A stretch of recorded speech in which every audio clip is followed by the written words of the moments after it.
रामकृष्ण हरी. तुम्हा सगळ्यांचे आपल्या ह्या चॅनलमध्ये पुन्हा एकदा मी अगदी मनापासून स्वागत करते. तर आजचा श्री गुरुचरित्र पारायणाचा दिवस आहे 7वा म्हणजे शेवटचा दिवस. तर आजच्या दिवशी 10 अध्याय असणार आहेत, त्यामुळे व्हिडिओ मोठा होणार आहे. तर अध्याय क्रमांक 44 ते अध्याय 53 पर्यंत आज आपण श्रवण करणार आहोत. तर त्या अध्यायांची फलश्रुती आधी आपण जाणून घेऊयात. अध्याय 44 ऐकल्याने काय होतं तर गुरुतत्व आणि शिवतत्व एकच आहे याची अनुभूती येईल. 45 त्वचा विकार बरे होतील, काव्य प्रतिभा लाभेल. 46 द्वैत भावाचे निरसन होईल. 47 गुरूंचा, संतांचा व साधुजनांचा सहवास लाभेल. 48 धनधान्याची समृद्धी येईल, शेती व्यवसायात यश मिळेल. 49 गाणगापूर यात्रेचे पुण्य मिळेल, श्री गुरु कृपा करतील.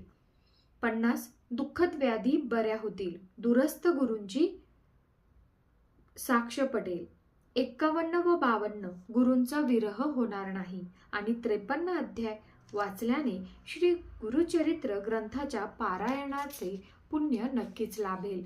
तर हा व्हिडिओ संपूर्ण तुम्ही ऐका. त्याआधी आता अध्याय 44 सुरुवात करण्याआधी एक विनंती होती. तुम्ही जर आपल्या चॅनलवरती नवीन असाल तर आपल्या या चॅनलला सबस्क्राईब करा आणि बेल नोटिफिकेशनवरती क्लिक करा, जेणेकरून अध्याय अपलोड केल्यावर, व्हिडिओ अपलोड केल्यानंतर तुम्हाला त्याचे नोटिफिकेशन येईल.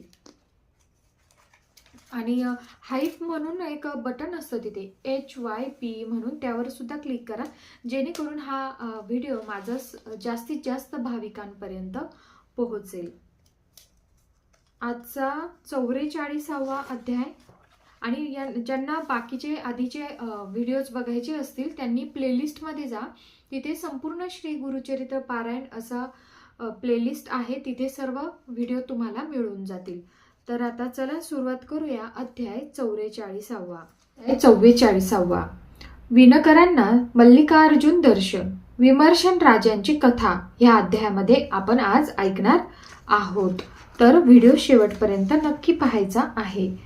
श्री गणेशाय नमः. सिद्ध नामधारकांना म्हणाले, गाणगापुरातील एक विणकर म्हणजेच कोष्टी दिवसातून 3 वेळा श्री गुरूंचे दर्शन घ्यायचे, मठांगण झाडायचे आणि आपल्या कामाला जायचे. एकदा महाशिवरात्रीच्या निमित्ताने गाणगापुरातील बरीचशी मंडळी मल्लिकार्जुनांच्या दर्शनासाठी श्रीशैल यात्रेस निघाली. त्यात विणकरांचे माता, पिता, बंधू आणि आप्तही होते. त्यांना बरोबर चालण्याचा त्यांनी खूप आग्रह केला. तेव्हा गुरुदेव हेच माझे मल्लिकार्जुन, गुरुभवन हेच माझे श्रीशैल आणि गुरुसेवा हीच माझी तीर्थयात्रा आहे असे सांगून त्यांनी त्यांच्याबरोबर जाण्यास नकार दिला. त्यांचे बोलणे त्यांना रुचले नाही. त्यांची कुचेष्टा करून ते यात्रेस निघून गेले. महाशिवरात्रीच्या दिवशी दुसऱ्या प्रहरी श्री गुरु संगमावर गेले होते. विणकरांचा उपवास होता. त्यांनी संगमावर स्नान करून श्री गुरूंचे दर्शन घेतले. तेव्हा त्यांनी विचारले, तुम्ही यात्रेला का गेला नाहीत? श्रीशैल पर्वत फार मनोहर आहे. ते म्हणाले, स्वामी, तुमच्या चरणांची सर्व तीर्थे आहेत, त्यांच्या दर्शनाचेच मला श्रीशैल यात्रेचे पुण्य मिळते. ते ऐकून श्री गुरूंना परम संतोष वाटला. ते त्यांना म्हणाले, तुम्ही माझ्या पादुका दृढ धरून बसा, डोळे मिटून घ्या, मी तुम्हाला शैल पर्वताचे दर्शन घडवतो. त्यांनी तसे करताच श्री गुरूंनी त्यांना मनोवेगाने पर्वतावर नेले. त्यांनी डोळे उघडले तेव्हा आपण शैल पर्वतावर पाताळगंगेच्या काठी श्री गुरूंच्या सन्निध बसलो आहोत हे पाहून त्यांना मोठे नवल वाटले. श्री गुरूंच्या आज्ञेने ते स्नानासाठी गेले. तिथे त्यांचे माता, पिता व अन्य ग्रामस्थ भेटले. ते त्यांना म्हणाले, तुम्हाला यायचेच होते तर आधी नाही का म्हणालात? ते म्हणाले, मी श्री गुरु समवेत आजच दुसऱ्या प्रहारास निघालो आहे. इथे येऊन मला घटकाही झाली नाही, पण कोणीही त्यांच्यावर विश्वास ठेवला नाही. ते दर्शनासाठी गाभाऱ्यात गेले. तेव्हा मल्लिकार्जुन लिंगस्थानी स्वतः श्री गुरु बसले असून लोकांची सेवा स्वीकारत आहेत असे दृश्य दिसले. तेव्हा त्यांना खूपच आश्चर्य वाटले.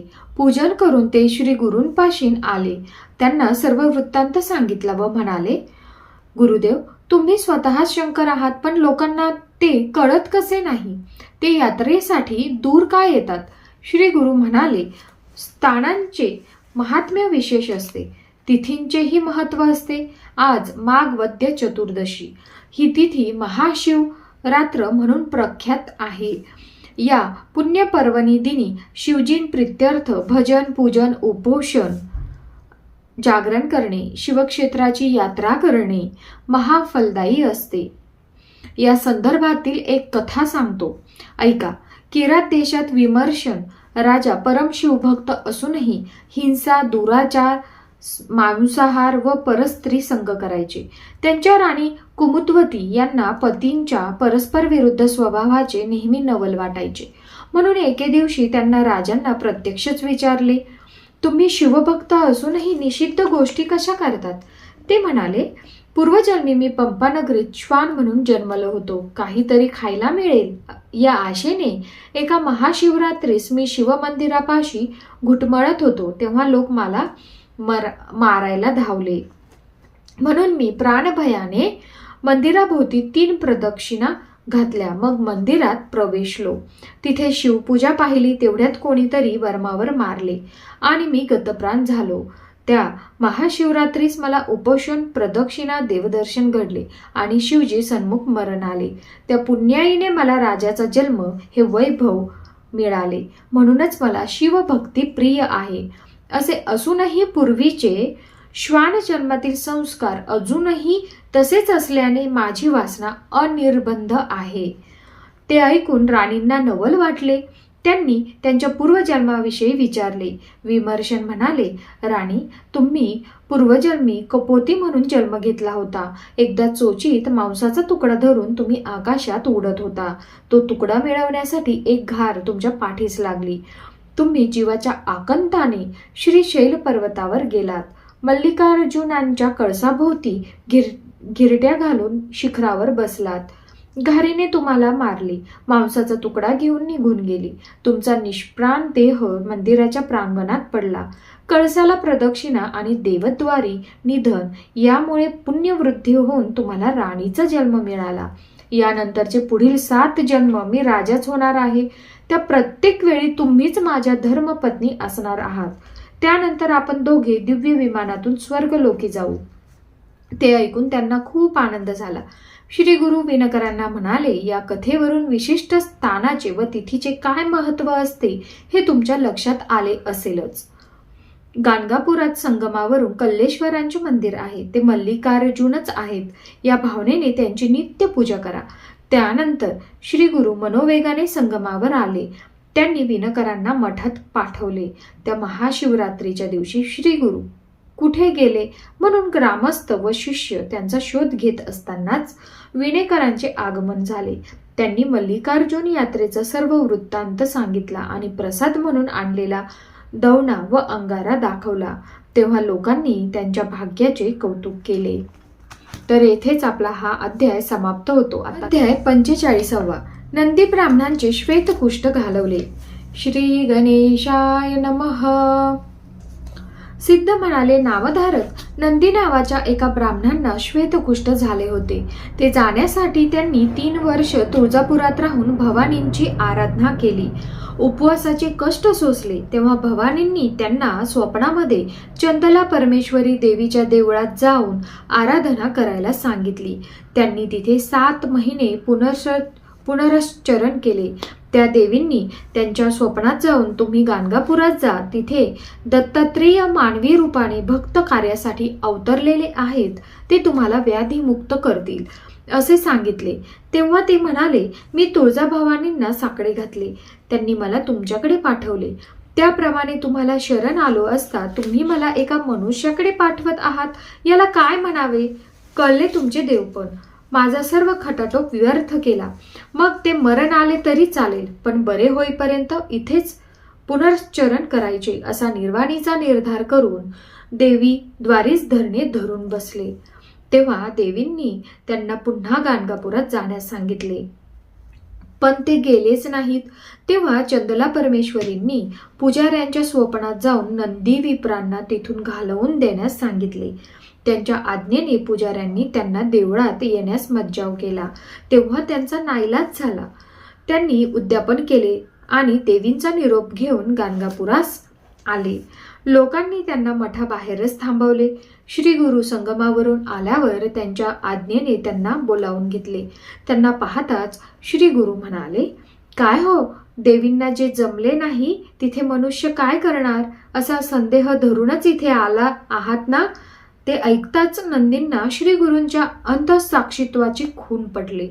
त्यांनी पश्चातापाने श्री गुरूंचे पाय धरले व म्हणाले, स्वामी, मी या व्याधीने मी मातापित्यांची, पत्नींची व समाजाची उपेक्षा सहन केली. देवींनीही माझे गाऱ्हाणे ऐकले नाही म्हणून मी निराशेने इथे आलो आहे. आता मला देहाचीही पर्वा राहिलेली नाही. तुम्ही मला व्याधीमुक्त करू शकत नसाल तर तसे स्पष्ट सांगा, कारण माझी सहनशक्तीच संपलेली आहे आणि तुम्ही नाही म्हटल्यावर मी प्राणत्यागच करणार आहे. त्यावेळी त्यांची आर्तता जाणून श्री गुरूंना व उपस्थितांनाही वाईट वाटले. श्री गुरूंनी सोमनाथ ब्राह्मणांना बोलवले. त्यांना काय करायचे ते नीट समजावून सांगितले. श्री गुरूंच्या आज्ञेने त्यांनी नंदींना संगमावर नेले. तिथे त्यांच्याकडून संकल्प करवून घेतला. तिथे संगम तीर्थात स्नान करताच त्यांच्या देहाचा वर्ण पालटला आणि अश्वत्थाला प्रदक्षिणा घालताच त्यांच्या कोडाचे समूळ निरसन झाले. सोमनाथांनी त्यांना नवीन वस्त्रे दिली.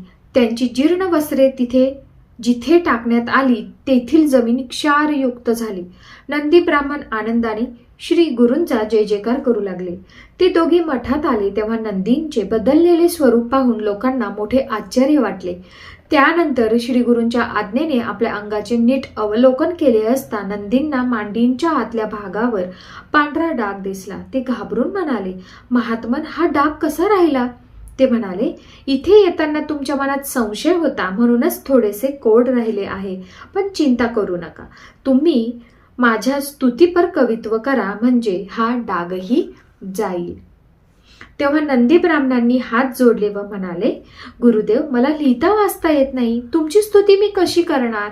तेव्हा त्यांनी थोडीशी विभूती स्वहस्ते त्यांच्या जिभेवर ठेवली तर काय आश्चर्य, त्यांच्या ठायी ज्ञानोदय झाला.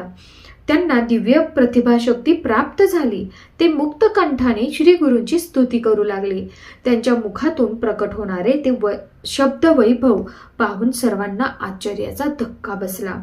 त्या कवनामध्ये त्यांनी श्री गुरूंचे महात्म्य, त्यांच्या सेवा भक्तीचे पुण्यफल व त्यांच्या कृपेने कसा उद्धार होतो ते स्पष्ट केले होते.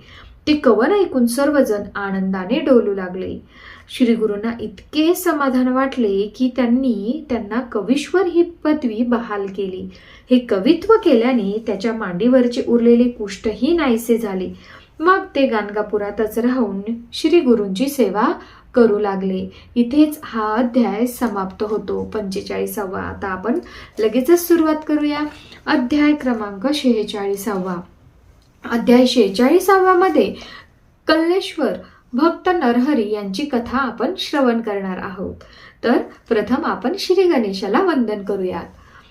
श्री गणेशाय नमः. नामधारक सिद्धांना म्हणाले, महाराज, नंदी ब्राह्मणांचे गुरुभक्तीपर कवित्व सर्वश्रुत आहे. त्यांच्यासारखेच आणखी एक कवी श्री गुरूंचे शिष्य झाले असे मी ऐकले आहे. ती कथा सांगाल का? सिद्ध म्हणाले, श्री गुरु नृसिंह स्वामी महाराजांचे गावोगावी अनेक भक्त होते. एके दिवशी हिप्परगी गावातील एका भक्तांनी त्यांना आपल्या घरी नेले. त्यांची पूजा केली आणि त्यांच्या आगमना प्रित्यर्थ मोठा समारंभ केला. गावातील मंडळींनी त्यांचे दर्शन घेतले. त्या गावात कल्लेश्वरांचे मंदिर होते. नरहरी नावाचे एक ब्राह्मण गृहस्थ त्या गावात राहत असत. ते शिवभक्त असून उत्तम कवित्व करायचे. ते नित्यनेमाने कल्लेश्वरांची पूजा करायचे आणि शिवस्तुतीपर 5 कवने करायचे. ते कल्लेश्वरांवाचून अन्य कोणालाही मानत नसत. श्री गुरु हिप्परगीत आले तेव्हा लोक नरहरींना म्हणाले, स्वामीजी ईश्वरी अवतार आहेत म्हणून तुम्हीही त्यांचे दर्शन घ्या. तुमचे कवित्व विख्यात आहे आणि त्यांनाही काव्याची आवड आहे म्हणून त्यांच्या स्तुतीपर एखादी काव्यरचना करून त्यांना ऐकवा. तेव्हा ते म्हणाले, माझी प्रतिभा शिवस्तुती करण्यासाठीच आहे, मी मनुष्याची स्तुती करणार नाही. ते ऐकून लोक नाराज झाले. त्या दिवशी नरहरी कल्लेश्वरांची पूजा करत असताना त्यांना सहजच निद्रा आली. आता आपण पूजन करत आहोत आणि नंतर आपल्याला शिवस्तवन करायचे आहे हे भान असूनही ते झोपी गेले. तेवढ्यात त्यांना एक स्वप्न पडले. त्यात कल्लेश्वरांच्या लिंगस्थानी श्री गुरु बसलेले असून आपण त्यांची पूजा करत आहोत असे दृश्य दिसले. स्वप्नामध्ये श्री गुरु त्यांना म्हणाले, तुम्ही कल्लेश्वरांचे भक्त आहात ना, मग माझी पूजा का करता? यावर ते काहीच बोलले नाहीत. त्यांनी श्री गुरूंची षोडशोपचारांनी पूजा केली व स्वप्नाने नरहरींना जाग आली. ते ज्ञानी होते. श्री गुरु व शिवजी एकरूप आहेत याची त्यांना खूण पटली. कल्लेश्वरांचे पूजन करून ते त्वरेने श्री गुरूंच्या दर्शनासाठी गेले. त्यांचे पाय धरले व म्हणाले, स्वामी मला क्षमा करा. प्रपंच मायेने वेढल्यामुळे मी आंधळा झालो होतो, त्यामुळे तुमचे स्वरूप ओळखू शकलो नाही. कल्लेश्वर आणि तुम्ही एकरूपच आहात. आता तुम्हीच माझे गुरु, तुम्हीच सार सर्वस्व, माझ्यावर कृपा करा. मग त्यांनी श्री गुरूंची अपार स्तुती केली. त्यामुळे ते प्रसन्न झाले व म्हणाले, नरहरी तुम्ही माझी नित्य निंदा करायचात, मग आज हा भक्तिभाव कसा बरे उपजला? तेव्हा त्यांनी आपले स्वप्न सांगितले व म्हणाले, स्वामी तुमची भेट झाली, हे कल्लेश्वरांच्या सेवेचेच पुण्यफळ आहे.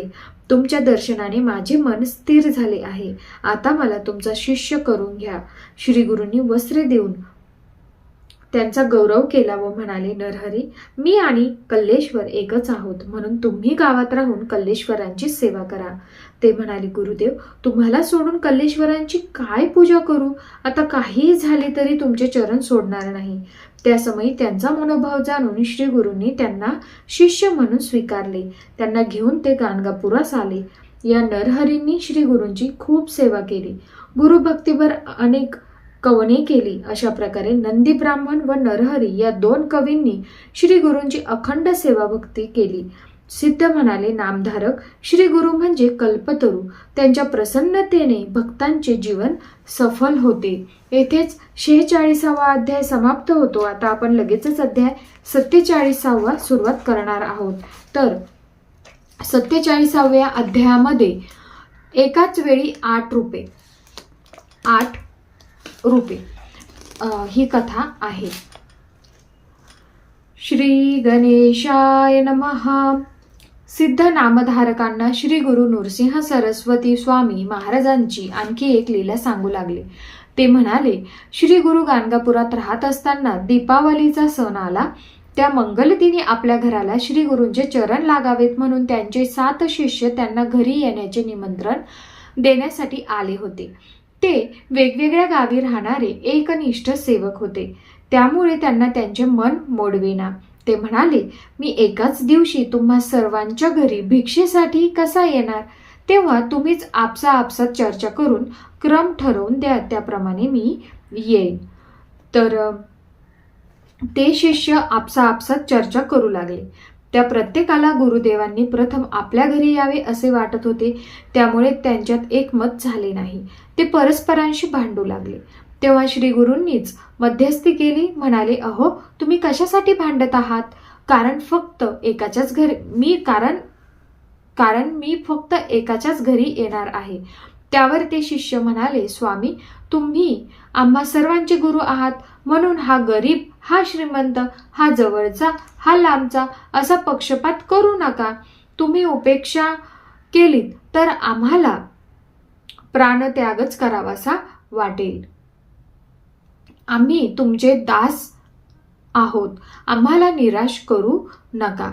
मग त्या सर्वांनी त्यांचे पाय धरले व म्हणाले, गुरुदेव तुम्ही माझ्याच घरी यायचे आहे. तेव्हा श्री गुरूंनी स्वतःशीच काही विचार केला व म्हणाले, ठीक आहे, मी तुम्हा सर्वांच्या घरी येईल, आता चिंता करू नका.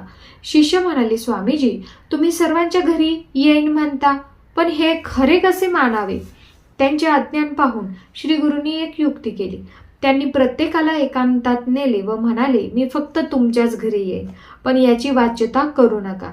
आता शांतपणे गावी जा. अशा प्रकारे त्या सर्वांची वेगवेगळी समजूत काढून त्यांनी एकेकाला वाटेला लावली. त्यावेळी गावातील भक्त मंडळीही उपस्थित होती. ती म्हणाली, गुरुदेव, दीपावलीच्या पावनदिनी तुम्ही शिष्यांकडे जाणार, मग आम्ही कोणाचे दर्शन घ्यायचे? तेव्हा त्यांचे मनोगत जाणून ते म्हणाले, चिंता करू नका, मी इथेच राहणार आहे. ते ऐकून सर्वांना मोठे समाधान वाटले. दीपावलीच्या पहिल्या दिवशी म्हणजे धनत्रयोदशीला सायंकाळी श्री गुरूंनी मंगल स्नान केले. त्यानंतर योग सामर्थ्याने 7 रूपे धारण केली. त्या एकेका रूपाने ते विविध स्थानी राहणाऱ्या आपल्या 7ही शिष्यांकडे गेले. त्या सर्वांकडून पूजन सेवा घेतली आणि त्यांनी दिलेल्या भिक्षेचा स्वीकार करून निज स्थानी परतले. त्यावेळी ते गाणगापुरातही उपस्थित होते. तेथील भक्तांनी त्यांचे दर्शन घेतले व पूजाही केली. पुढे कार्तिक पौर्णिमेला दीप आराधना करण्यासाठी श्री गुरूंचे गावोगावचे भक्त व शिष्य मठामध्ये आले होते. त्यावेळी 7ही शिष्यांनी दीपावलीच्या दिवशी श्री गुरु आपल्याकडे आले होते असा दावा केला आणि आपले म्हणणे खरे असल्याचा पुरावा म्हणून श्री गुरूंकडून असलेल्या त्यांनी दिलेल्या वस्तू दाखवल्या. ते ऐकून सर्वच संभ्रमात पडले. ग्रामस्थ म्हणाले, तुमचे म्हणणे खरे कसे मानावे, कारण श्री गुरु त्या दिवशी गाणगापुरातच होते. त्यांनी आमच्या समवेत दीपावली साजरी केली. तेव्हा एकत्रित विचार केला असता आपल्या भक्तांचे कौतुक पुरवण्यासाठी श्री गुरूंनी 8 विभूती रूपे धारण केली होती. हे रहस्य उघड झाले. त्या अतर्क्य लीलेने श्री गुरूंचे सामर्थ्य किती थोर आहे आणि ते भक्तवत्सल किती आहेत, कसे आहेत याची सर्वांना साक्ष पटली. त्यांनी अनन्य भावाने त्यांची स्तुती केली. दीप आराधना संपन्न झाल्यावर भक्तांनी ब्राह्मणांना भोजन दिले. या प्रसंगाने श्री गुरूंची खूपच कीर्ती झाली. तर आता इथे आपला 47वा अध्याय समाप्त होतो. आता आपण लगेचच सुरुवात करूया अध्याय 48वा. श्री गुरूंच्या कृपाप्रसादाने उदंड पीक आले ही कथा आहे. तर प्रथम श्री गणेशाला वंदन करूया. श्री गणेशाय नमः. सिद्धांनी नामधारकांना श्री गुरूंची आणखी एक लीला सांगितली. म्हणाले, श्री गुरु रोज सकाळी संगमावर अनुष्ठानासाठी जात असत. त्यांच्या जाण्या येण्याच्या मार्गावर एक गृहस्थांचे शेत होते. श्री गुरूंना पाहताच ते हातातले काम टाकून धावत यायचे आणि त्यांना साष्टांग वंदन करून पुन्हा शेतात जायचे. मध्यान्ह समयी ते मठात परतायचे. तेव्हाही त्यांना सन्मुख जाऊन वंदन करायचे. श्री गुरु त्यांच्याशी कधीच बोलत नसत. अशा प्रकारे अनेक दिवस हा नमस्काराचा क्रम चालू होता. एके दिवशी श्री गुरु त्यांना म्हणाले, तुम्ही मला रोज नमस्कार करता, तुमच्या मनात काय इच्छा आहे? ते म्हणाले, देवा, या माझ्या शेतात उदंड पीक यावे अशी इच्छा आहे. श्री गुरु म्हणाले, आता शेतात काय पेरले आहे? ते म्हणाले, याननाड म्हणजे जोंधळे पेरले आहे आणि तुमच्या दर्शनाने चांगले पीक येईल असे वाटत आहे. काही दिवसांनी कणसे येतील म्हणून माझ्या शेतावर कृपादृष्टी टाकावी अशी प्रार्थना आहे. श्री गुरु म्हणाले, माझ्या बोलण्यावर तुमचा विश्वास आहे? मी जे सांगेन ते दृढ भावाने कराल? ते म्हणाले, तुमचे वचन प्रमाण आहे, तुमचा शब्द मी कधीच मोडणार नाही. श्री गुरु म्हणाले, ठीक आहे, आता सांगतो तसे करा. मी संगमावरून परत येईपर्यंत मध्यान्ह होईल. तोपर्यंत उभे असलेले हे सर्व पीक कापून टाका. त्यांनी ते मान्य केले. श्री गुरुही अनुष्ठानासाठी संगमावर निघून गेले. मग ते गृहस्थ त्वरेने गावात गेले व तेथील अधिकाऱ्याला भेटून म्हणाले, मला शेत कापण्याची परवानगी असावी. मी शेतसारा म्हणून गत वर्षाप्रमाणेच धान्य देईल. तो म्हणाला, अवेळी परवानगी कशी देणार? तुमच्या शेतात वेळे आधीच जास्त पीक आले काय? त्या समयी त्यांच्याकडे त्यांच्याशी वाद घालायला वेळच नव्हता. त्यांनी गतवर्षापेक्षा दुप्पट सारा भरीन. जर पीक आले नाही तर साठवणीचे धान्य देईन आणि त्यानेही पूर्तता नाही झाली तर सरकारने माझी गुरे जप्त करावीत असे वचनपत्र लिहून दिले आणि परवानगी मिळवली. त्यानंतर काही मजुरांना घेऊन ते शेतात गेले आणि त्यांना शेत कापायला सांगितले. हे वृत्त कानी पडताच त्यांच्या पत्नी आणि मुले धावतच तिथे आली. त्यांना अडवण्याचा व परावृत्त करण्याचा त्यांनी खूप प्रयत्न केला, पण त्यांनी कोणालाही जुमानले नाही. एका संन्याशाच्या सांगण्यावरून शेत कापले म्हणून लोकांनी त्यांना मूर्ख ठरवले. त्यांना प्रतिबंध करण्यासाठी काहींनी ग्राम अधिकाऱ्याची भेट घेतली. त्याने त्यांचे वचनपत्र दाखवून त्यांची बोळवण केली. त्या गृहस्थांनी सर्व शेत कापून टाकले आणि ते श्री गुरूंची वाट पाहू लागले. मध्यान्ह झाली. श्री गुरु मठाकडे निघाले. त्या गृहस्थांनी त्यांना कापलेले शेत दाखवले. तेव्हा ते म्हणाले, अहो, हे काय केलेत तुम्ही? हे काय केलेत? मी तुम्हाला विनोदाने तसे म्हटले होते. ते म्हणाले, स्वामी, मी तुमचे वचन पाळले, बाकी मला काही माहीत नाही. ते ऐकून श्री गुरु म्हणाले, धन्य तुमचा निर्धार. या श्रद्धेचे तुम्हाला फार मोठे फळ मिळेल. आता चिंता करू नका. ते गृहस्थ घरी गेले. तेव्हा त्यांच्या पत्नी आणि मुले अक्षरशः रडत होती आणि त्यांचे लोक सांत्वन करत होते. तेव्हा त्या गृहस्थांनी त्यांची समजूत काढली. म्हणाले, जो गुरूंवर विश्वास ठेवून त्यांच्या आज्ञेनुसार वागतो त्याच्या बाबतीत हानी संभवतच नाही. आपल्याला सहस्रपटीत लाभ होईल. या माझ्या बोलण्यावर तुम्ही विश्वास ठेवा. त्यानंतर आठवड्यातच एकाएकी प्रचंड वादळ आले. अतोनात पर्जन्य वृष्टी झाली. गावकऱ्यांची उभी पिके पार उद्ध्वस्त झाली. ओला दुष्काळच पडला. फार नुकसान झाले. पण त्या पावसाने त्या गृहस्थांचे शेत मात्र शतपटीने वाढले. त्या शेतामध्ये सर्वत्र कणसेच कणसे दिसू लागली. गुरुकृपेचा तो अचिंत्य प्रभाव पाहून त्या गृहस्थांना अक्षरशः भरून आले. ते दृश्य पाहून त्यांच्या पत्नी व मुले आनंदाने डोलू लागली. लोकही आश्चर्य करू लागले. त्या गृहस्थांच्या पत्नींनी शेताची पूजा केली आणि पतींची क्षमाही मागितली. त्यानंतर ती दोघे मठात आली. त्यांनी श्री गुरूंची पूजा केली. तेव्हा त्यांनी विचारले, शेताचे काय वर्तमान आहे? सर्व कुशल आहे ना? तेव्हा दोघांनाही रडू आले. त्यांनी त्यांचे पाय धरले व म्हणाले, स्वामी, तुम्हीच आमचे कुलदैवत, तुम्हीच आमची कामधेनू. तुमची कृपा झाली आणि आम्ही भरून पावलो. तेव्हा श्री गुरु त्या गृहस्थांना म्हणाले, तुम्ही माझे निस्सीम भक्त आहात. तुमच्या घरी लक्ष्मी अखंड वास करेल.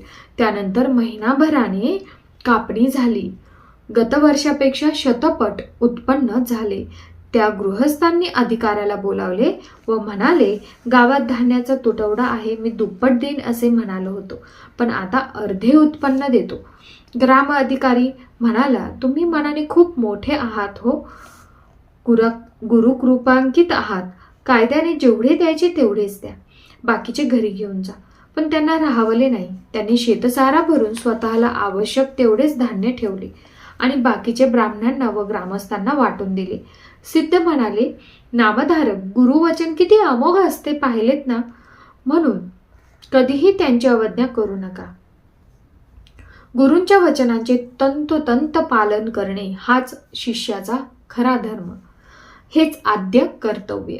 इथेच 48वा अध्याय आपला समाप्त होतो. आता लगेचच आपण सुरुवात करणार आहोत अध्याय 49वा. तर 49व्या अध्यायामध्ये अमरजा संगम आणि गाणगापूर क्षेत्राचं महात्म्य सांगितलेलं आहे. तर ते आता आपण ऐकण्यापूर्वी आधी श्री गणेशाला वंदन करूया. श्री गणेशाय नमः.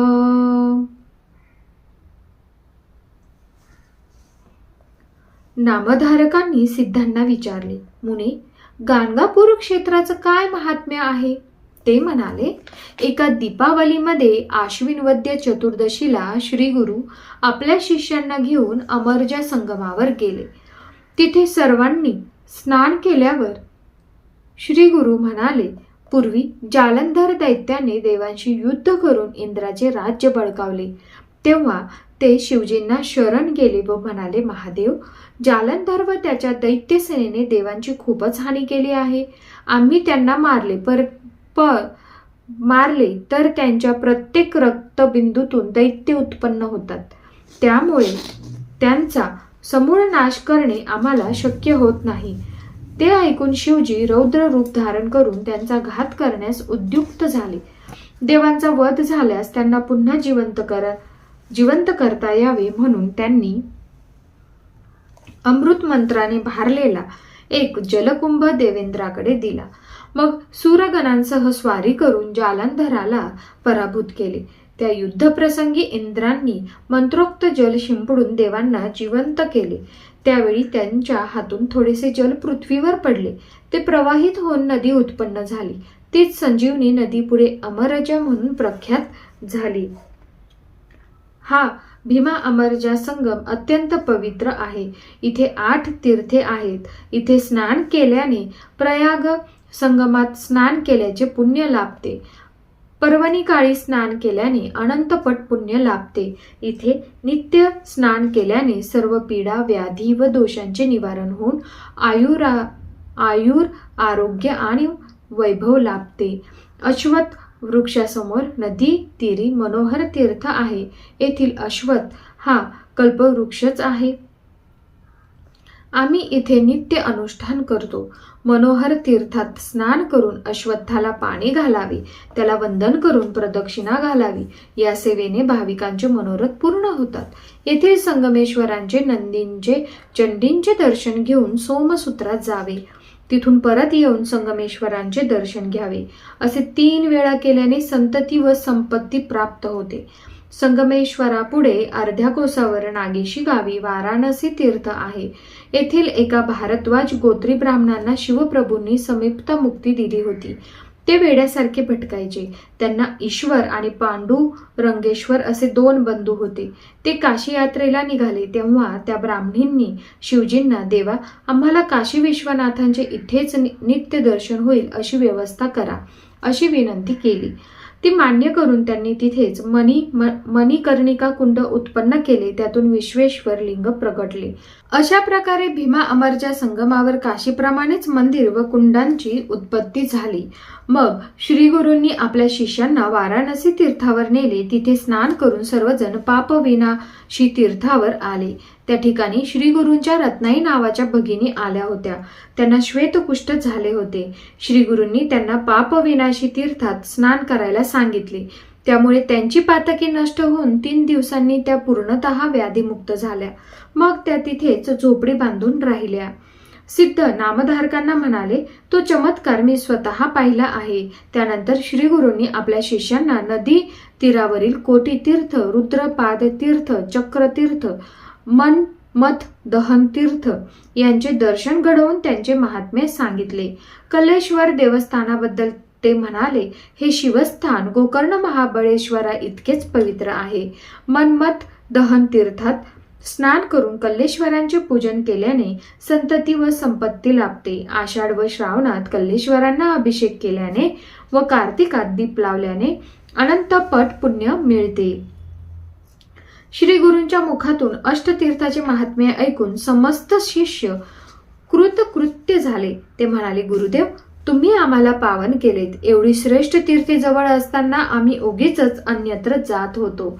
त्यानंतर गुरुदेव मठामध्ये परतले. तिथे शिष्यांनी मोठी आराधना घातली. नामधारक असे आहे गाणगापूर क्षेत्राचे महात्म्य. म्हणूनच श्री गुरूंनी तिथे वास्तव्य केले. आता आपण सुरुवात करणार आहोत 50वा अध्याय. 50व्या अध्यायामध्ये यवन राजाच्या विस्फोट व्याधीचे निवारण केलेले आहे. ही कथा आहे. प्रथम श्री गणेशाला वंदन करूया. श्री गणेशाय नमः. सिद्ध नामधारकांना म्हणाले, वत्स, श्रीपाद श्रीवल्लभांनी एका परीटांना तुम्ही पुढील जन्मात राजा व्हाल असे वरदान दिले होते. ती कथा तुम्हाला माहीतच आहे. ते परीट पुढे यवन धर्मात जन्मून बेदरचे राजा झाले. राज ऐश्वर्याचा उपभोग घेत असताना पूर्वसंस्कारांना अनुसरून ते ब्राह्मणांचा व हिंदू देवदेवतांचा आदर ठेवायचे. यवन धर्मगुरूंनी त्यांच्या मनात हिंदूंविषयी द्वेष निर्माण करण्याचा पुष्कळ प्रयत्न केला, पण त्यांनी कोणालाही जुमानले नाही. पुढे त्या राजांच्या मांडीवर गळू झाले. ते उपचारांनीही बरे झाले नाही. म्हणून त्यांनी ज्ञानी ब्राह्मणांना उपाय विचारला. मग त्यांच्या सूचनेनुसार वेषांतर करून ते एकटेच पापविनाशी तीर्थास गेले. तिथे भक्तिपूर्वक स्नान केले. त्या ठिकाणी त्यांना एक संन्यासी भेटले. राजांनी त्यांना गळू दाखवून उपाय विचारला. ते म्हणाले, तुम्ही एखाद्या सत्पुरुषांचे दर्शन घ्या, त्यांच्या कृपेने तुम्हाला बरे वाटेल. मी तुम्हाला ती एक कथा सांगतो, म्हणजे तुमची खात्री पडेल. अवंती नगरातील एक आचारभ्रष्ट ब्राह्मण नेहमी पिंगला नामक गणिकांकडे जात असत. एकदा वृषभ नावाचे एक महायोगी त्या गणिकांच्या घरी भिक्षेसाठी आले असताना त्या ब्राह्मणांनी व गणिकांनी त्यांची मनपूर्वक सेवा केली. त्या दोघांना आशीर्वाद देऊन ते निघून गेले. त्या पुण्याईने ते ब्राह्मण वज्रबाहू राजांच्या सुमती नामक राणींच्या पोटी जन्मले. त्या गरोदर असताना त्यांच्या सवतीने मत्सरग्रस्त होऊन त्यांच्यावर विषप्रयोग केला. त्यामुळे त्यांच्या सर्वांगावर भयंकर फोड उठले. त्यातच त्यांची प्रसूती झाली. विषामुळे राजपुत्रांच्या अंगावरही भयंकर फोड उठले होते. राजांनी त्यांच्यावर खूप उपचार केले, पण उपयोग झाला नाही. शेवटी त्यांचे हाल पहावे नासे झाले. तेव्हा त्यांनी त्या दोघांना घोर अरण्यात सोडून दिले. राणी आक्रोश करत पुढे निघाल्या. त्यांची अवस्था पाहून गुराख्यांना दया आली. त्यांच्या सांगण्यावरून त्या वैश्यनगरास गेल्या. तेथील पद्माकर राजांना भेटून दुर्दैवाची कहाणी ऐकवली. त्यांनी त्यांच्या निवासाची, अन्नवस्त्रांची व औषधोपचारांची व्यवस्था केली. काही दिवसांनी राजपुत्रांचे निधन झाले. सुमती वेगाने आक्रोश करू लागल्या. राजस्त्रियांनी व लोकांनी त्यांचे खूप सांत्वन केले, पण त्यांचा शोकावेग कमी झाला नाही. तेवढ्यात वृषभ योग्यांचे आगमन झाले. त्यांनीही त्यांना समजावले. तेव्हा त्या म्हणाल्या, महाराज, व्याधीने मला गांजले, पतींनी हाकलले, मी हीनदीन झाले आणि आज हे एकुलते एक पुत्रही गेले. त्यामुळे माझ्या जगण्याला काहीच अर्थ राहिलेला नाही. देवांनी मला मरण द्यावे. तेव्हा वृषभांना त्यांची दया आली. त्यांनी अभिमंत्रित भस्माने राजपुत्रांना जिवंत केले.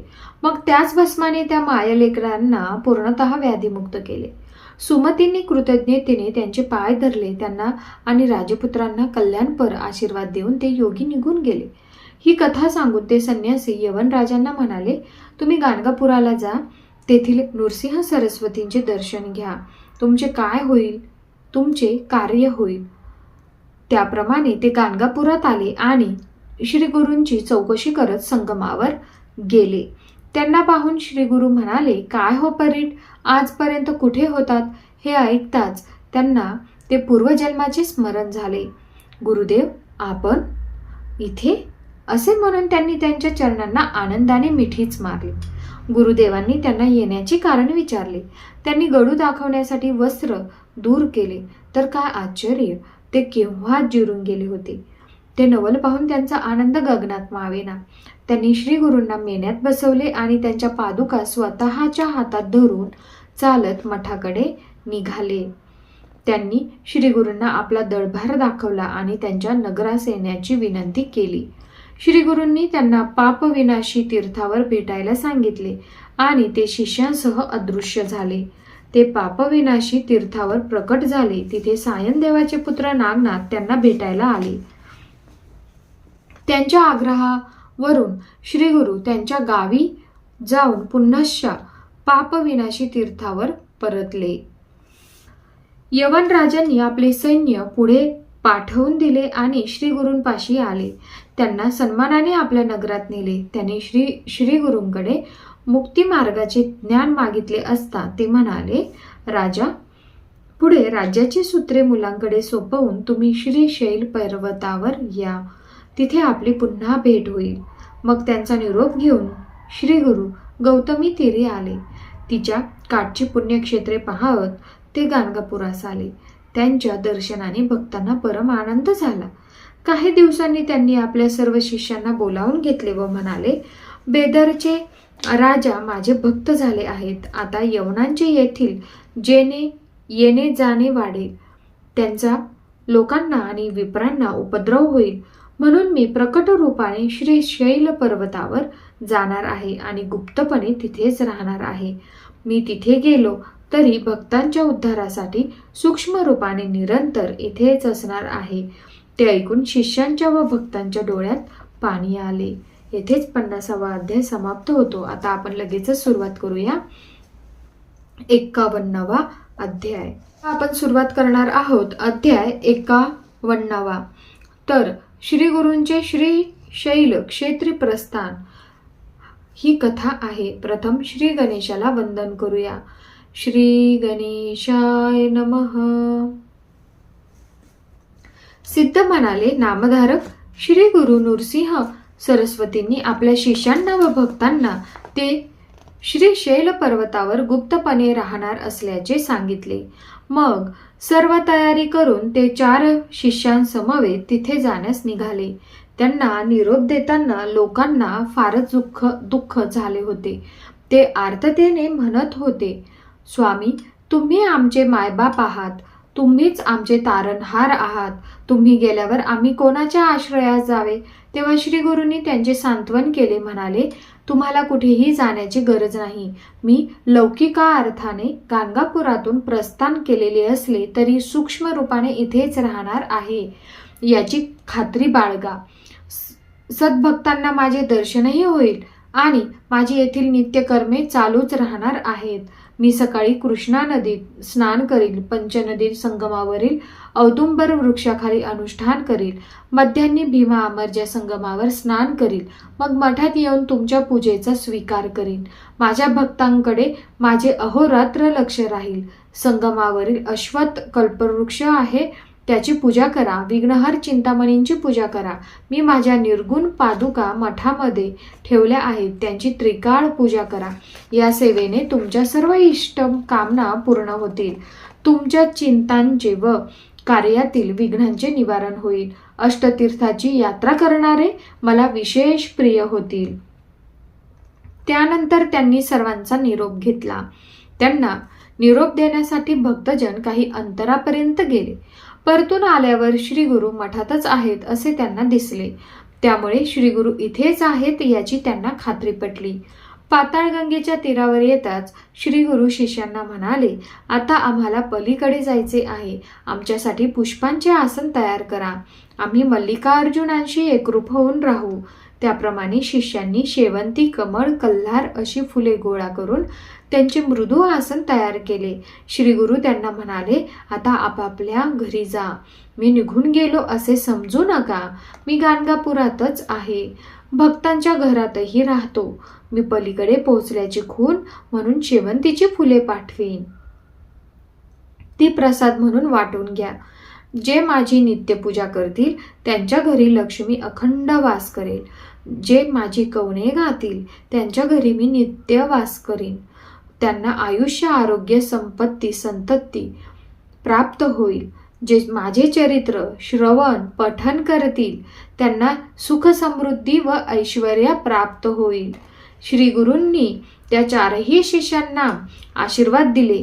माघ कृष्ण प्रतिपदेस शुक्रवारी बहुधान्य संवत्सरात सूर्यकन्या राशीत असताना शिशिर ऋतूमध्ये पुष्प आसनावर बसून ते पैलतीरी निघाले आणि बघता बघता अदृश्य झाले. ते 4 शिष्य चिंतामग्न होऊन तीरावरच थांबले होते.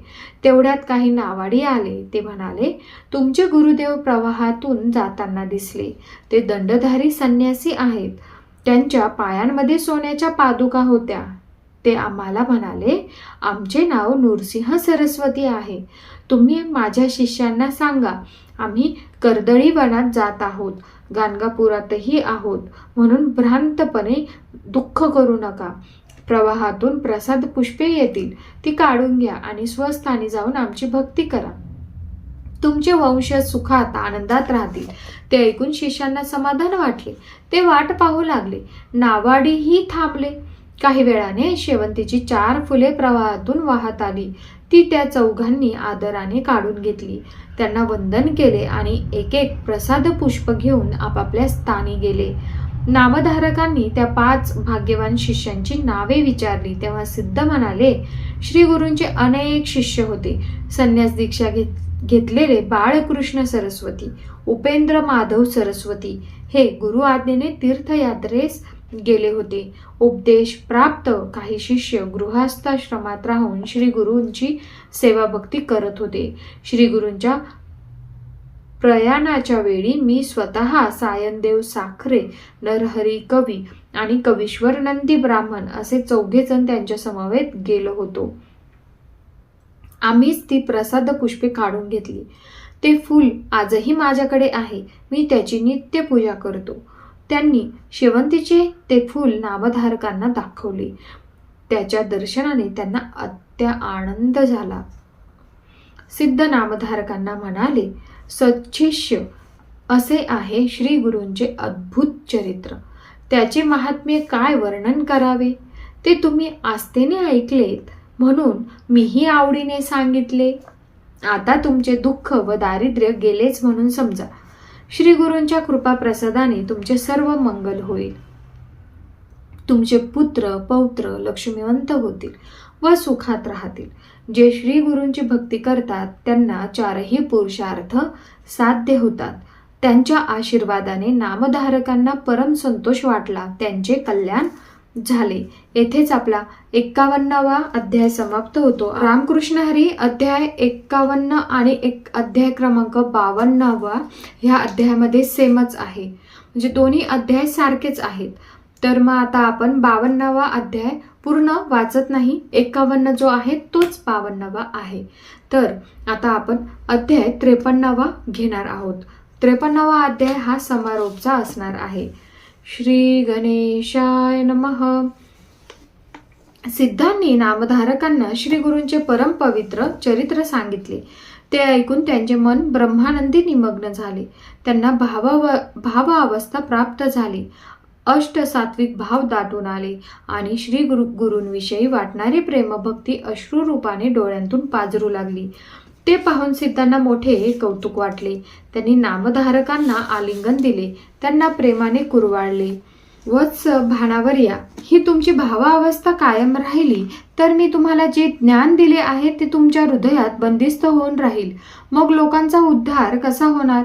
म्हणून अंतःकरणात श्री गुरूंविषयी दृढ भक्ती ठेवून विहित कर्म आचरण करत राहा. तुम्ही श्री गुरूंचे चरित्र जाणून घेण्याची सदिच्छा व्यक्त केलीत म्हणूनच तापत्रयाचे हरण करणारी अनुपम अशी अमृतवाणी माझ्या मुखातून प्रकट झाली. आता हेच गुरुचरित्र तुम्ही लोकांना सांगा. या सेवेने श्री गुरु तुमच्यावर नित्य प्रसन्न राहतील. त्यांच्या प्रसादाने संसारी जीवांना दिलासा मिळेल. ते ऐकून नामधारकांनी डोळे उघडले. सिद्धांना हात जोडून नमस्कार केला व म्हणाले, गुरुवर्य तुम्ही अतिशय कृपावंत आहात. आम्हा भक्तांचा आधार आहात. श्री गुरुचरित्र म्हणजे परमामृत. श्री गुरुचरित्र म्हणजे आनंदाचा अक्षय ठेवा. ते कितीही ऐकले तरी मनाचे समाधान होत नाही. आता एकच विनंती आहे. अनेक औषधींचे सार काढून एकच बहुउपयोगी रसायन बनवावे. तसे समग्र गुरुचरित्र पहिल्या अध्यायापासून 52व्या अध्यायापर्यंत सारांश रूपाने सांगा. म्हणजे श्री गुरूंच्या सर्व लीलांचे विहंगमावलोकन होईल. त्यांची प्रार्थना ऐकून सिद्धांना आनंद झाला. त्यांनी सर्व कथांची अध्यायावार उजळणी केली व म्हणाले, सदिश्य श्री गुरु नृसिंह सरस्वती स्वामी महाराज आपल्या भक्तांना पूर्वीप्रमाणे आजही दर्शन देतात.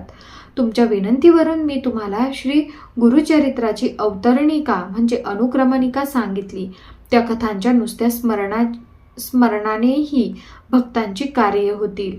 त्यानंतर नामधारकांच्या विनंतीवरून सिद्धांनी त्यांना श्री गुरुचरित्राचे नित्य पठण कसे करावे, सप्ताह पारायण कसे करावे, त्या काळात आचरण कसे असावे, पूजन नामस्मरण आदी कर्मे कशी करावीत, उद्यापन कसे करावे याबद्दल सविस्तर माहिती सांगितली. तेव्हा गुरुदेव माझ्या सर्व कामना पुरवून तुम्ही मला अगदी कृतकृत्य केले आहे असे म्हणून नामधारकांनी त्यांना साष्टांग नमस्कार केला. येथेच भक्तिकांड समाप्त होते. म्हणजेच श्री गुरुचरित्राचे सर्व अध्याय आपले संपूर्ण होतात.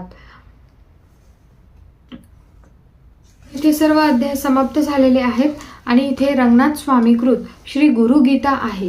तर ती आपण आता थोडक्यात पटकन पटापट घेऊया. चला सुरुवात करूया. श्री गणेशाय नमः.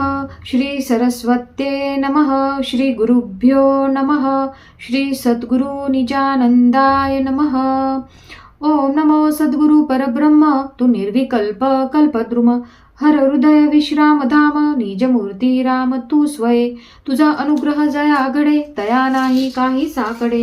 दर्शने मोक्षद्वार उघडे तुझे पडी पाडे तुझी तू.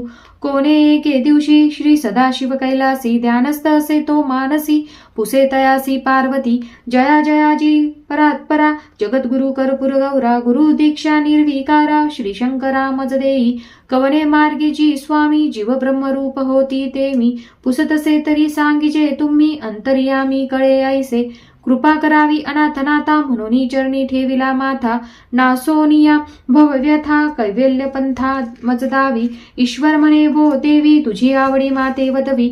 लोकोपकारक प्रश्न पूर्वी देवी दानवी जो न केला तरी दुर्लभ या त्रिभुवनात ते तू ऐकेसो. वो सुनिश्चित सद्गुरु ब्रह्म सदोदित. सत्य सत्य वरानने वेदशास्त्र पुराणा मंत्रतंत्रादी विद्या नाना करिता. तीर्थव्रत तप साधना भवबंधन मोचनान पावती. शैवशाक्त आगम दिके अनेक मते अप्रभ्रंशके. समस्त जीवा भ्रांतिदायके मोक्ष प्रापके नव्हतीच. जया जाड परा भक्ती तेने सद्गुर सेवावा एकांती. गुरुतत्व न जाणती बुडमती जनकोनी. होवोनी संशय सेवावे सद्गुरुपाय. भवसिंधू तरणोपाय तत्काळ होय जडजीवा. गुढ अविद्या जगन्माया अज्ञान संहरित जीवाया. मोहांधकारा गुरु सूर्या सन्मुख यावया मुख कैचे. जीव ब्रह्मत्व त्याजिये कृपा होती निरसुनी सर्व पापा. सद्गुरु स्वयं प्रकाश दीपा कल्याण निर्विकल्पा रिघावे.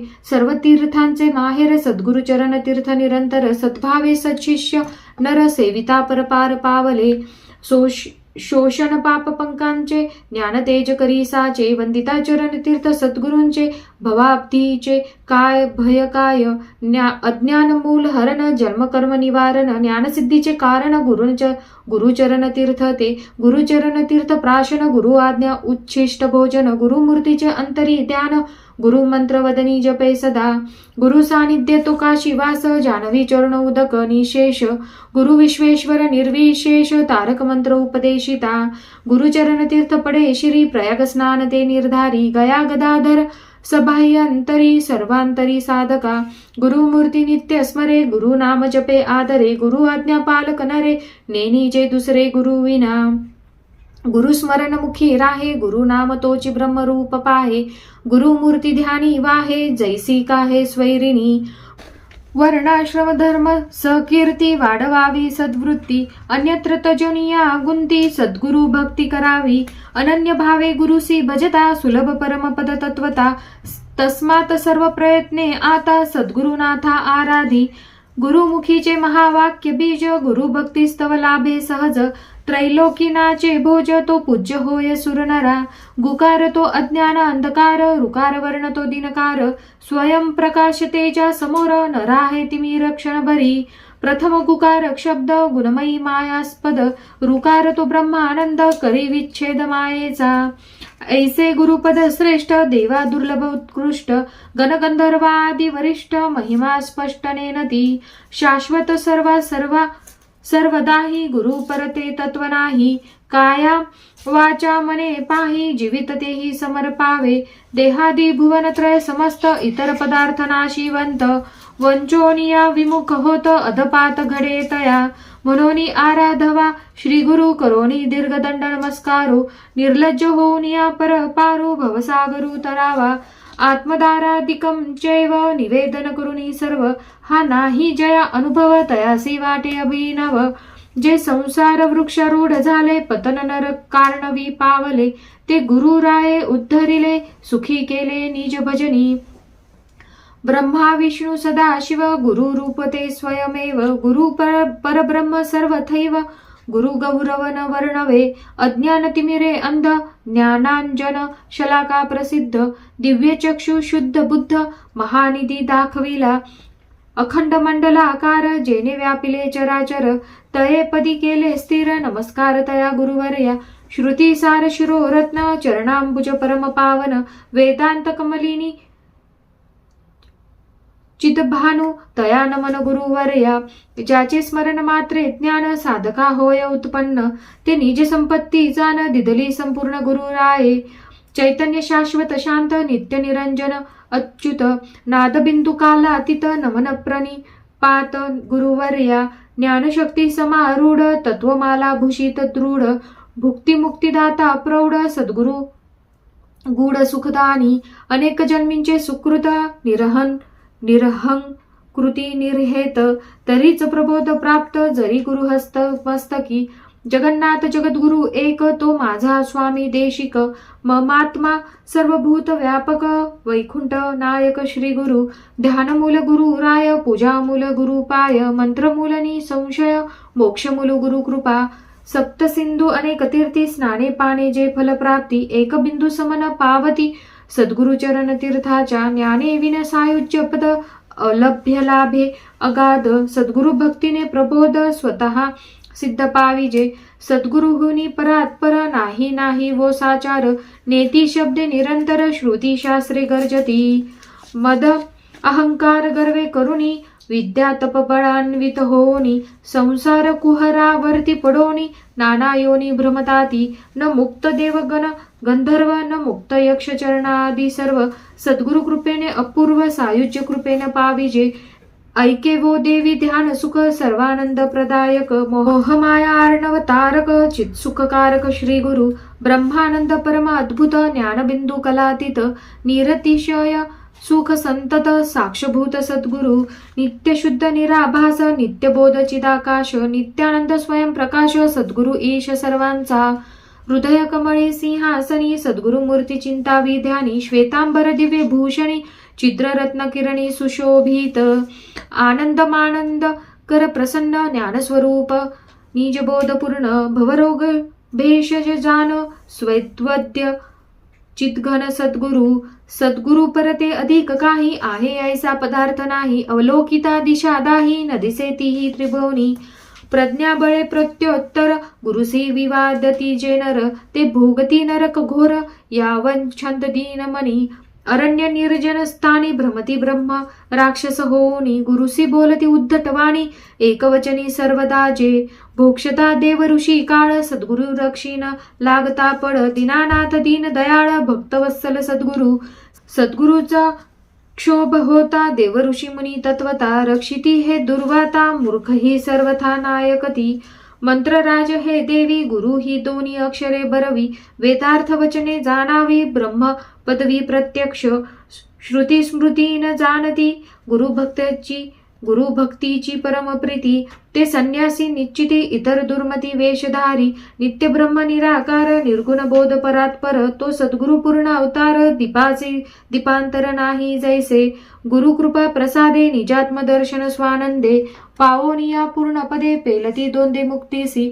आप ब्रह्मस्तंभ पर्यंत स्थावर जंगमादी पंचभूते सच्चिदानंद अद्वय अव्यक्त अच्युतानंद सद्गुरु परात्पर ध्यान नित्यानंद सनातन हृदयी सिंहासनी बैसवून चित्ती चिंतन करावे अगोचर अगम्य सर्वगत नामरूप विवर्जित निशब्द जान निभ्रांत ब्रह्म सदोदित पार्वती अंगुष्ट मात्र पुरुष हृदयी ध्याता स्वप्रकाश तेथी स्फुरती भाव विशेष निर्विशेष पार्वती ऐसे ध्यान करिता नित्य तादृश्य होय सत्य सत्य किटकी भ्रुकुटीचे निमित्त तद्रूप झाली जे ते जैशी अवलोकिता तया प्रती सर्वसंगवी निर्मुक्ती एकाकी निस्पृहता शांती आत्मस्थिती राहावे सर्वज्ञ पद त्या बोलती जैने देही ब्रह्म होती सदानंदे स्वरूप प्राप्ती योगी रमती पैजे थे उपदेश होता पार्वती गुरु मार्गी होय मुक्ती म्हणून करावी गुरु भक्ती हे तुझ प्रती बोलत असे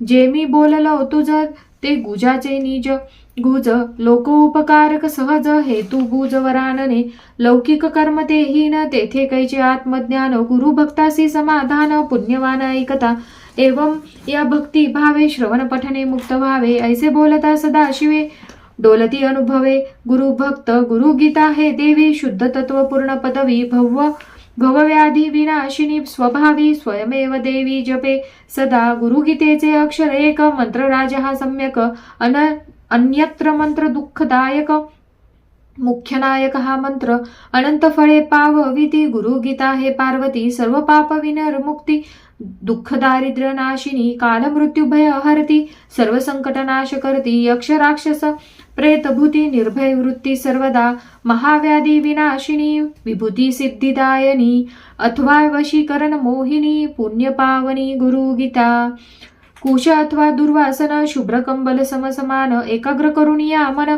सद्गुरु ध्यान करावे शुक्ल शांतार्थ जान रक्तासने वशीकरण व्यभिचारी कृष्णवर्ण पीतवर्ण धनागमी शांत्यर्थ उत्तराभिमुख वशीकरणापूर्व देख दक्षिण मारण उल्लेख धनागमा मुख पश्चिमे मोहन सर्व भूतांसी बंध मोक्षकर विशेषी राजा वैश्य निश्चयेसी प्रिय देवासी सर्वदा स्तंभनकारक जप गुणविवर्धन निर्विकल्प दुष्कर्मनाशक अमुप सुखस्वरूप सनातन सर्वशांतिकर विशद वंध्यापुत्र फलप्रद अवैधव्य सौभाग्यप्रद अगाध बोध जपत आहे आयुष्य आरोग्य ऐश्वर्य पुत्र पौत्र धैर्योदार्य विधता जपता परम आचार्य मोक्ष ऐश्वर्य पावती अवैधव्याची कामना धरिता पूर्ण होय वासना सर्व दुःख भय विघ्ना पासोनी सुजना सोडवी सर्व बाधा प्रशमनी प्रत्यक्ष धर्मार्थ काम मोक्ष जे चिंतिले तो पक्ष गुरुदास दक्ष पावती कामिका कामधेनु गाय कल्पिती तया कल्पतरु होय चिंतिती तया चिंतामणीमय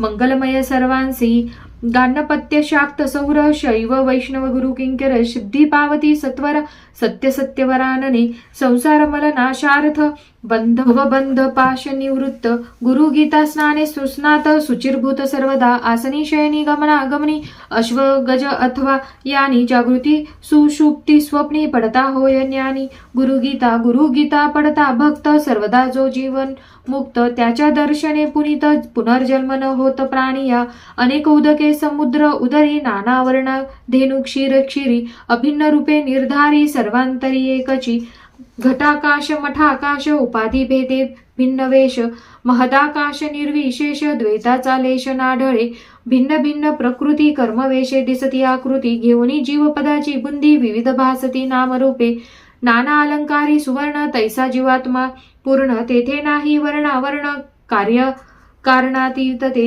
या स्वानुभवे गुरु भक्त वर्तती जे जीवनमुक्त गुरु रूपते वेदोक्त जे का विरक्त सर्वस्वे अनन्य भावे गुरु गीता जपता सर्व सिद्धी तत्वता मुक्तिदायक जगन्माता संशय सर्वथा न धरी तू सत्य सत्य हे वर्म मी बोलिलो सर्व धर्म नाही गुरु गीते सम तत्व परम सद्गुरु एक देव एक जप एक निष्ठा परंतप सद्गुरु परब्रह्म स्वरूप निर्विकल्प कल्पतरु माता धन्य पिता धन्य ज्ञाती कुल वंश धन्य धन्य वसुधा देवी धन्य धन्य धन्य गुरु भक्ती गुरुपुत्र अपंडित जरी मूर्ख तो सुनिश्चित त्याचेनी सर्व कार्य सिद्धी होत हा सिद्धांत वेदवचनी शरीर इंद्रिय प्राण दारा पुत्र कांचन धन श्री गुरुचरणांवरून ओवाळून सांडावे आकल्प जन्म कोडी एकाग्र मने जपता प्रौढी तपाची ही फळ जोडी गुरुसी अर्धघडी विमुख नोहे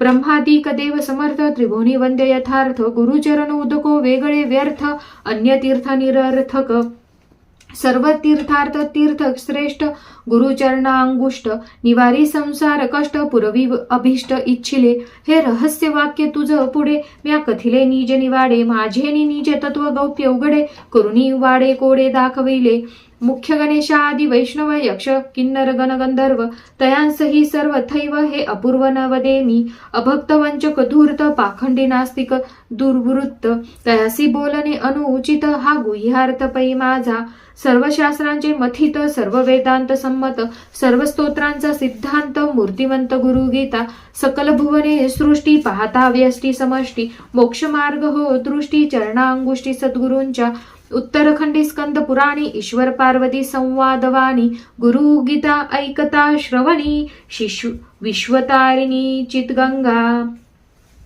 हे गुरु गीता नित्य पडे तया साकडे कवन पडे तत्काळ मोक्षद्वार उघडे ऐक्य घडे शिवस्वरूपी हे न मनावी प्राकृतिवाणी केवळ आत्मसुखाची खाणी सर्व पुरवी शिराणी जैसा वासरमणी तमनाशी श्रोतया वक्तया विद्भजना अन्य भावे विज्ञापना न्यूनपूर्णनानिता मना क्षमादिनावरी की जे हे गुरुगीतेची टीका न म्हणावी जे पुण्यश्लोका पदपदार्थ पाहता निका दृष्टी साधका दिसेना आवडीची जाती वेडी वाचे आले ते बडबडी मूळ ग्रंथ कडो विकडी न पाहता तातडी म्या केली नाही व्याकरणी निवेश नाही संस्कृती प्रवेश धीटपणे लिहता दोष गमला विशेष मनाते परिसलगी केली पायासवे ते पंडितजनी उपहासावे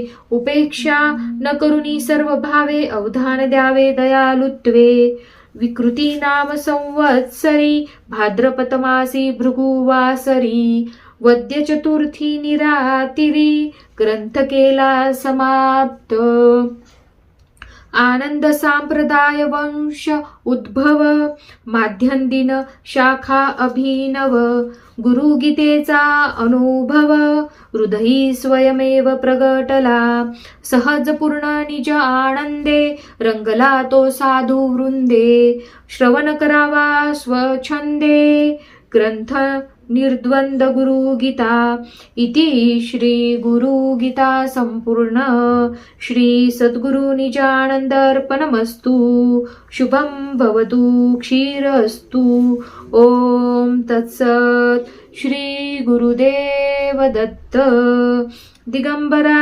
दिगंबरा श्रीपाद वल्लभ दिगंबरा दिगंबरा दिगंबरा श्रीपाद वल्लभ दिगंबरा दिगंबरा दिगंबरा श्रीपाद वल्लभ दिगंबरा.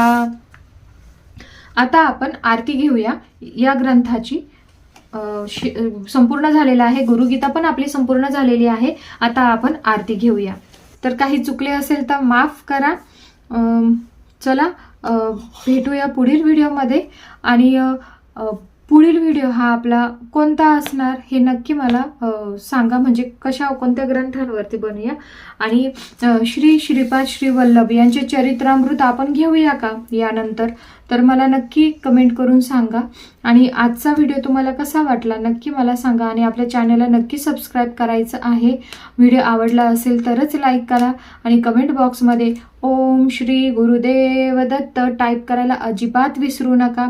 किंवा श्री स्वामी समर्थ टाईप करा. किंवा रामकृष्ण हरी सुद्धा टाईप करायला काही हरकत नाही. तर मग चला भेटणार आहोत आता आपण पुढील व्हिडिओमध्ये. तोपर्यंत धन्यवाद. रामकृष्ण हरी. श्री स्वामी समर्थ. ओम श्री गुरुदेव दत्त.